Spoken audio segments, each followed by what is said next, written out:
শোকাবহ দিন এবং আজকের দিনটা না, এই 2025 সালের এই ডিসেম্বর মাসটাই অত্যন্ত শোকাবহ একটা দিন।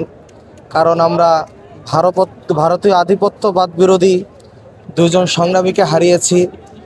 আর দেশনেত্রী বেগম খালেদা জিয়া, যিনি কিনা একজন আপোষহীন নেত্রী, যাকে ভালোবাসার জন্য বিএনপি করতে হয় না, তিনি দল মত সকল কিছুর উপরে চলে গিয়েছেন।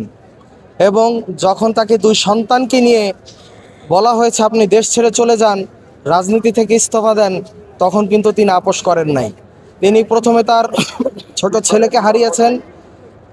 17 বছর নির্বাচিত ছিলেন তার বড় ছেলে তারেক রহমান। তিনি এতটাই অসুস্থ ছিলেন, ছেলে তার মাকে একবার এসে দেখতে পারেন নাই।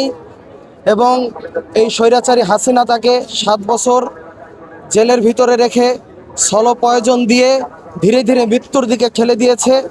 এবং তার এই মৃত্যুর পিছনে সর্বসাকুল্যে এই শেখ হাসিনাই দায়ী, এই আওয়ামী রেজিমই দায়ী। এবং আমরা দোয়া করব এই দেশনেত্রী খালেদা জিয়াকে মহান আল্লাহ পাক রব্বুল আলামিন শহীদ হিসাবে কবুল করুক। কারণ তিনি আধিপত্য বিরোধী আন্দোলনের প্রথম অগ্রনায়িকা ছিলেন এবং তিনি কারোর সাথে কখনো আপোষ করেননি, দেশের প্রশ্নে আপোষ করেননি। তিনি প্রকৃত দেশপ্রেমিক ছিলেন। এজন্য আল্লাহর কাছে দোয়া করি, আল্লাহ তাকে শহীদ মর্যাদা দান করুন এবং জান্নাতের উচ্চ মাকাম দান করুন। আমিন। শোক যে জানিয়েছে, এটা তো হচ্ছে আসলে আমরা ক্রোকোডাইল টিয়ার নামে একটা শব্দ পড়ে এসেছি, কুমিরের কান্না। একটা কুমিরের কান্না ছাড়া কিছুই না। উনি যদি এখন মাফও চায় জাতির সামনে, তাতেও কোনো লাভ নেই। আমরা এমন একটা নেত্রীকে হারিয়েছি, জাতীয় নেত্রী না, যিনি আন্তর্জাতিক নেত্রীকে হারিয়েছি। কার জন্য হারিয়েছি?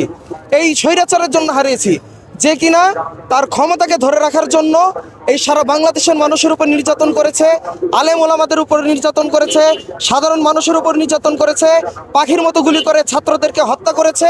এবং বাংলাদেশের যত সেকুলার দল দেখবেন, বামপন্থী দল দেখবেন, এরা কিন্তু কোনো প্রতিবাদ জানায় নাই।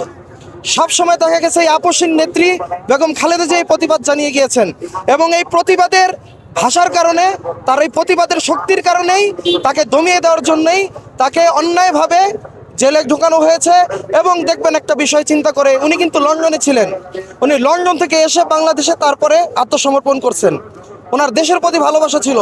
উনি কিন্তু শেখ হাসিনার মতো ভারতে পালায় যায় নাই, লন্ডনে থাকে নাই, উনি বাংলাদেশে থাকছে এবং এই দেশে থেকেই উনি মৃত্যুবরণ করছেন।